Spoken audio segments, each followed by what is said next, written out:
అన్న ఇంకో టాపిక్ చూసుకుంటే గడ్డం రాజు.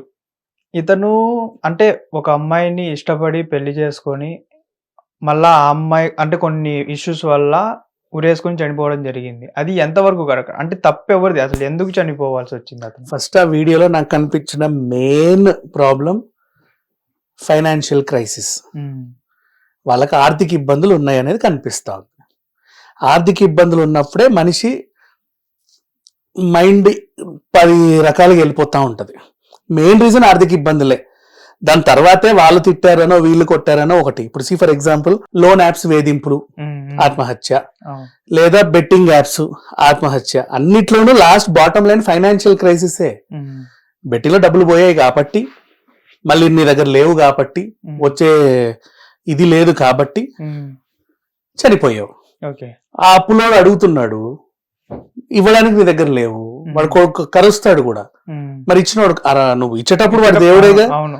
అడగడానికి వస్తున్నావు వేధింపు దెయ్యం అయిపోతుంది. అవుతుంది. అంతే, వాడికి డబ్బే కదమ్మా. అంతే కదా. నేను వీళ్ళనైతే ఎంకరేజ్ చేయను. ఎందుకంటే నీ అవసరం తీరినప్పుడు వాడు నీకు బాగానే ఉన్నాడు, బతుకులాడుకుంటావు. తర్వాత వాడు అడిగినప్పుడే నువ్వు ఏదో అనిపిస్తుంది. అట్లా చనిపోయే వాళ్ళు ఉన్నారు. ఓవరాల్ గా ఫైనాన్షియల్ క్రైసిస్. హ్మ్. ఇప్పుడు ఇక్కడ ఇతను కూడా చెప్పింది ఇదే.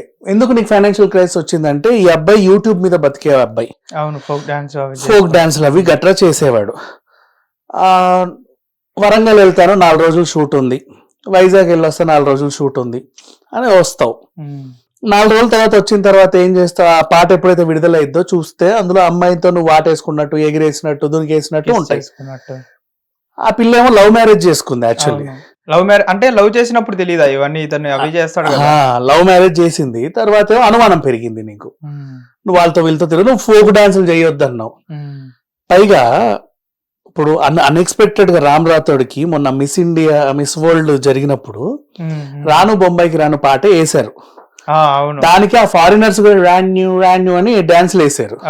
ఆ పాట ఎక్కడికో వెళ్ళిపోయింది, ఇంటర్నేషనల్ లెవెల్కి వెళ్ళిపోయింది. ఆల్మోస్ట్ 560 million ఎంతో ఇంటర్నేషనల్ రేంజ్ మా. అవును, ప్రపంచం అంతా చూస్తుంది కదా మిస్ వరల్డ్. అక్కడ దాకా వెళ్ళేసరికి ఆ పిల్లోడు ఇప్పుడు అదృష్టం బాగుండి బిగ్ బాస్ వచ్చాడు. రేపటి రోజు ఇంకా మంచి కెరీర్ ఉంటది. దుబాయ్ లో అవార్డు కూడా ఇచ్చారు మనోడికి. నెక్స్ట్ ఇంకా ముందుకు వెళ్తా ఉంటాడు. ఎవరు రాము రాథోడు? ఇప్పుడు ఈ అబ్బాయి సాంగ్స్ చేసుకునే అతనే. ఈ గడ్డం అబ్బాయికి సేమ్ అదే ఫీల్డ్ కదా, అదే ఫ్యామిలీ కదా, అదే ఫీల్డ్. నెక్స్ట్ నిన్న బిగ్ టీవీ వాళ్ళు అనుకుంటా అక్కడ ఫోక్ నైట్ అవుట్ పెట్టారు. అవునవును, అన్ని రకాల ఫోక్లు వచ్చారు. మంగ్లీ కూడా ఫోక్ సాంగ్ నుంచేగా ఇప్పుడు ఇంత పెద్ద మంగ్లీ అయింది. రామ్ మిరియాల కూడా ఏదో సాంగ్స్ ప్రైవేట్ ఆల్బమ్స్ చేసుకునేగా ఇప్పుడు పెద్ద పెద్ద సినిమాలకు పాడుతున్నాడు. ఎప్పుడు ఎవరికి రాత టర్న్ అవుతుందో చెప్పలేం. అట్లా వెళ్తారు. కనీసం కనకవ్వకు వచ్చిన గుర్తింపు కూడా ఈ అబ్బాయికి రాలా. అవును, రాజుకి రాలేదు.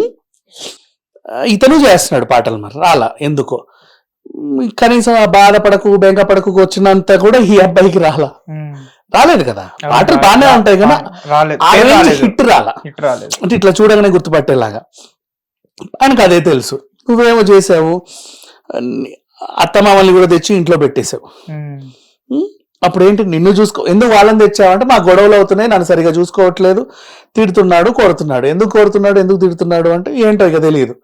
ధైర్యం కోసం నీకున్న ఆడపిల్లకున్న ధైర్యం వాళ్ళ అమ్మ నాన్నలే తెచ్చి పెట్టుకుంటావు. నిన్ను పోషించడమే పాపం వీడికి కష్టం అయిపోయింది. అంతన్నీ పోషించాలి. పైగా అత్తమామలు కాబట్టి సండే నాన్ వెజ్ ఉండాలి, రెగ్యులర్ ఇంకేదో ఉండాలి. మావకు పొరపాటున అలవాటు ఉంటే అది కూడా తెచ్చిపెట్టాలి, ఇన్ కేసు ఉంటే. ఉందని నేను నాకు తెలియదు కాబట్టి, బట్ చెప్తున్నా ఫ్రీగా కనుక్కోవాలి ఎందుకులే. మామూలుగా ఇట్లాంటి సిచ్యువేషన్స్ మాట్లాడుకుంటే. అండ్ ఇంకొకటి, ఈ అబ్బాయిని వాళ్ళు కూడా నువ్వు చచ్చిపో అని అనరు. అంటే వాళ్ళ ఉద్దేశం ఏంటంటే నువ్వు ఖాళీకి కూర్చోక ఏదో ఆ అబ్బాయి మైండ్ సెట్ ఎలా మారిపోయింది అంటే, నేను ఇల్లరికంకి వచ్చిన ఫీల్ అనేది వచ్చింది కదా. అది ఎందుకు వచ్చింది అంటే, ఫస్ట్ పని చేయి అన్నావు, నాకు నచ్చిన పని చేస్తా అంటే వద్దన్నావు, ఏదో ఒక పని చేయమన్నావు. జెప్టో జొమాటోలు చేశాడు. జెప్టో ర్యాపిడో జొమాటోలు అన్ని చేశాడు. ఇవన్నీ చేసి సంపాదించుకున్నాడు. బట్ అండ్ రూట్ అది కాదు కదా. వీలైనంతవరకు సంపాదించి పెట్టాడు. ఆ అబ్బాయి మైండ్ ఇంకో రకంగా ఉంది. ఏంటి నువ్వు సంపాదించు, కాలికి ఇంట్లో కూర్చున్నావు, పెళ్ళి అయింది. ఇప్పుడు పెళ్లి కాకపోతే ఎరా దున్నపోతులా ఇంట్లో కూర్చున్నావు, రేపు నిన్ను పెళ్ళి ఎలా చేయాలంటారు. పెళ్ళయ్యాక ఎరా దున్నపోతులా ఇంట్లో కూర్చున్నావు, వాళ్ళని ఎలా పోషిస్తావు అంటారు. ఇట్లా ఎలా ఉండాలంటే అవతల మనిషికి ఆలోచింపజేసి వాడిలో కొత్త అంటే అవును యాంగిల్, కదా, వేరే యాంగిల్ రావాలి. అవును కదా, నిజమే కదా, రేపటి రోజు పిల్లలు పుడితే ఏంటి పరిస్థితి, అది కదా, నేను సంపాదించాలి కదా అనే మూడ్ రావాలి మైండ్ కి. అట్లా కాకుండా నువ్వు తిట్టే తిట్లకి చచ్చిపోవాలనిపిస్తుంది మనుషులకి. అంటే మీరు ఎట్లా తిడుతున్నారంటే ఈ మధ్య కాలంలో తిట్లని వీళ్ళని తిట్టట్లా. అంటే నిన్న గౌతమి గురించి కూడా మాట్లాడుకున్నాం కదా, ఇంట్లో వాళ్ళని టార్గెట్ చేస్తున్నారు. మీ అమ్మ అట్లాంటిది కాబట్టి నువ్వు పుట్టావు, మీ అన్న అట్లాంటోడు, మీ అయ్యి ఇట్లాంటోడు, నీ బతికి ఇట్లాంటిది, చూడు మా ఈ మీద పడ్డావు, మా నాన్న తెచ్చిన పైసలతో ఈ వారం నేను బియ్యం వేసా, మా అమ్మ తెచ్చిన డబ్బులతో అది చేసా, నేను సంపాదించిన దాంతో ఇది చేసా, నువ్వెందుకు, నీ బతికేందుకు, సావచ్చు కదా దేని కింద అన్నబడి, ఇలాగే మాట్లాడతారు. కొంచెం ప్రతి తెలంగాణ ఇళ్లలో ఖాళీగా ఒకడు కూర్చున్నాడు అంటే, పైగా వాడికి తాగుడు అలవాటు ఉంటే ఇంకా నెక్స్ట్ లెవెల్కి వెళ్ళిపోతాయి లాంగ్వేజ్. నీ మెయిన్ ఇంటెన్షన్ ఏంటి, నీ మొగుడిని చంపాలని కాదు, వాడు సంపాదించాలని. వాడికి నచ్చిన సంపాదన నీకొద్దు, ఎందుకంటే అందులో నీకు మళ్ళీ ఒక అనుమానం అనేది ఒకటి వచ్చింది, వాడు వాళ్ళతో తిరుగుతున్నాడు వీళ్ళతో తిరుగుతున్నాడేమో అని. అట్లాంటివి ఉన్నప్పుడు వాడు హ్యాపీగా ఫోన్లు మాట్లాడుకోలేడు. అబ్బాయికి ఫోన్ చేసి నా పిల్లం ఇట్లాంటిదని చెప్పలేడు కదా, చెప్పలేడు. అమ్మాయికి ఫోన్ చేస్తే అనుమానం, ఇంట్లో వాళ్ళకి ఫోన్ చేసినప్పుడల్లా బాగున్నావా అంటే బాగున్నానని చెప్పుకోలేడు. ఏం చేస్తాడు? ఆ ఫ్రస్ట్రేషన్ అంతా ఆ వీడియోలో కనబడింది. అదంతా చూసి లాస్ట్ ఫైనాన్షియల్ మెయిన్ ఇబ్బంది, ఫైనాన్షియల్ ఇబ్బంది. వాళ్ళకు కూడా కావాల్సింది అదే. మా కూతురు రేపు ఎట్లా పోస్తారు, పిల్లలు పుడితే ఎలా పోషిస్తాం, రోజు అత్త మామ కూడా అడుగుతారు, తప్పేం లేదు అడగడంలో. కానీ అది అవతల మనిషిలో ఆలోచన కలిగజేసేలా ఉండాలి తప్ప వాని మైండ్ మొత్తం చెడిపోయి అసలు ఈ జీవితమే నాకు వద్దు, ఇక నేను చచ్చిపోతేనే బెటరు, నాకు ఇంత. ఆ వీడియోలో పాపం ఎవరన్నా ఒక్కసారి తలుపు తీస్తే బాగుండు అనిపించింది. ఆమె బతుకమ్మకి వెళ్ళింది, 100% 12 దాటితే కానీ రావు. ఆన్సేపు ఆడతారు కదా పెద్ద బతుకమ్మ. ఖాళీగా ఉన్నాడు, అమ్మ నాన్నలు అక్కడ లేరు, ఏదో ఇంట్లో ఉన్నాడు. ఎవరన్నా వచ్చి తలుపు కొట్టినా బాగుండు అనుకున్నాం. ఆ చీర తెచ్చాడంట ఆమెకి, దాంతోనే ఊరేసుకొని చనిపోయాడు. అప్పుడు చెప్తుంటే కూడా పాపం బాధేసింది. మా బాపు, మా అన్న, ఓ పెద్ద ఫ్లెక్సీ ఉంది, పెళ్లి నాటి ఫ్లెక్సీ, అందరినీ పరిచయం చేస్తున్నాడు, వీళ్ళు సారీ అంటున్నాడు.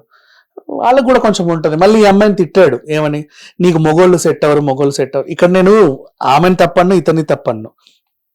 భార్య భర్తలు అన్నాక భర్త బాగా సంపాదించాలన్న కోరిక భార్యకు ఉంటది, అలా అని వాడు చావాలనైతే ఈమె కోరుకోదు. ఇట్లుంటది. అండ్ నెక్స్ట్ మొన్న అంత్యక్రియలకు రాలేదు అనే ఒక కంప్లైంట్ వచ్చింది. దానికి రీజన్ ఏంటంటే ఇతను వీడియోలో ఆమె వల్లే అని అలా బల్లగుద్ది చెప్పాడు. ఎమోషన్ అయితే కొడతారు కదా, అందుకు రాలేదు తను, అంతే. రాకపోయినందుకు మళ్ళీ అసలు ఆమెకు ప్రేమే లేదు అందుకే రాలేదని మాట్లాడొద్దు. ఎందుకంటే తను వెళ్తూ కంప్లైంట్ రేస్ చేశాడు. ఆ కంప్లైంట్ ఏంటంటే చాలా ఎమోషనల్ గా వెళ్ళింది. పైగా అతనికి ఉన్న ఈ ఫోక్ ఫాలోయింగ్ వీళ్ళందరూ కూడా పాపం బాధపడుకుంటూ పాటలు పాడారు. ఆమెని చాలా మంది తిట్టుకున్నారు కూడా. ఇంకా ఇతని కుటుంబీకులు ఖచ్చితంగా తిట్టుకుంటారు, నీ వల్ల నా కొడుకు చచ్చిపోయాడు చూడు అని. పైగా ప్రాణం కూడా పోయింది కాబట్టి. సో మనం కూడా బ్యాలెన్సింగ్ ఉండాలి. ఇప్పుడు అది వాళ్ళ పర్సనల్ సమస్యమా, ఆయన ఎంత సంపాదించుకుంటాడో ఏంటనేది, ఏం చేసి సంపాదించుకుంటాడో అని. అండ్ ఈ రాము రాథోడ్ వాళ్ళని చూసినప్పుడు కూడా వీళ్ళకి కొంచెం ఫీలింగ్ కలుగుతుంది. అంటే అరే వాడికి కూడా సుడి తిరిగింది, వీడికి తిరిగింది, నాకు తిరిగితే బాగుండు ఒకసారి అని అనిపిస్తుంది. వీళ్ళు ఏం చేస్తారంటే నీతోటోడే కదా వాడు, చూడు ఎంత బాగున్నాడో, నువ్వేంది ఇట్లున్నావు అని మళ్ళీ తిడుతూ ఉంటారు. వాడేం చేస్తాడు పాట సరిగ్గా పోకపోతే? మెగాస్టార్ అవ్వలేరు కదా. ఇప్పుడు పాపం ఇతన్ని నమ్మి డబ్బులు పెట్టే ప్రొడ్యూసర్లు కూడా ఉన్నాడు, కొంతమంది సాంగ్స్ చేయించే వాళ్ళు ఉన్నారు. కాకపోతే చేయొద్దని చెప్పావు బలంగా. ఆ యూట్యూబ్ లో కూడా 1,00,000 పైన ఫాలోవర్స్ ఉన్నారు, సబ్స్క్రైబర్స్. మంచి ఛానలే. అంటే మినిమం 2,000 రెవెన్యూ రావచ్చు. 2,000 అంటే 1,50,000 కట్టింగ్లు పోను, అంతేగా. 1,50,000తో హ్యాపీగా బతకొచ్చు, మా ప్రాబ్లం ఏం లేదు. ప్రశాంతంగా. బట్ 30,000 వచ్చే వాళ్ళే ప్రశాంతంగా బతుకుతున్నారు. He can. పోనీ $1,000 రాని 80,000 70,000 వస్తాయి. They can live happily. చిన్న రెంట్ కట్టుకోను, పిల్లలు పుట్టినా కూడా మేనేజ్ చేసుకోవచ్చు, సేవింగ్స్ ఉంటాయి. బట్ అదే ఆయన ఏంటంటే సంపాదన కూడా వద్దు నాకని కృంగిపోయాడు. నాకు అసలు నాకు జీవితమే వద్దు, మిమ్మల్ని తిడుతుంది, అమ్మాయిలను తిడుతుంది, అందరిని తిడుతుంది, నాకేమో ఇల్లరికం వచ్చిన ఫీలింగ్ వస్తుంది. ఇక్కడ నుంచా పోలేను, పోతే ఎక్కడికి వెళ్ళాలో తెలియదు. ఇంటికి వెళ్ళైతే వాళ్ళకి భారం అవ్వలేడు, అప్పులు చేయలేడు, మరి ఇంకేంటి నెక్స్ట్ ఏంటి కృంగి కృంగి కృంగి కృంగి ఇలా అయింది. హిట్ టీవీ యాప్ ఇందులో short news, live news, entertainment shows, movies, digital magazines తో పాటు మీ జిల్లా వార్తలను కూడా ఫ్రీగా చూడొచ్చు. ఇంకెందుకు ఆలస్యం, వెంటనే హిట్ టీవీ యాప్ ని డౌన్లోడ్ చేసుకుని ఫ్రీగా ఎంటర్టైన్మెంట్ పొందండి. Hit TV app. Hit TV app. Please download Hit TV app. Hit TV యాప్ని ఫ్రీగా డౌన్లోడ్ చేసుకొని ఎంజాయ్ చేయండి. మీకు నచ్చిన ఎంటర్టైన్మెంట్ కోసం హిట్ టీవీ యాప్ ని ఫ్రీగా డౌన్లోడ్ చేసుకుని ఎంజాయ్ చేయండి. హిట్ టీవీ యాప్ని డౌన్లోడ్ చేసుకుని ఆస్వాదించండి, ఆశీర్వదించండి. ఇంతమంది సెలబ్రిటీలు హిట్ టీవీ యాప్ ని డౌన్లోడ్ చేసుకోండి అని చెప్తున్నారంటే ఎంత మంచి యాప్ ఆలోచించండి.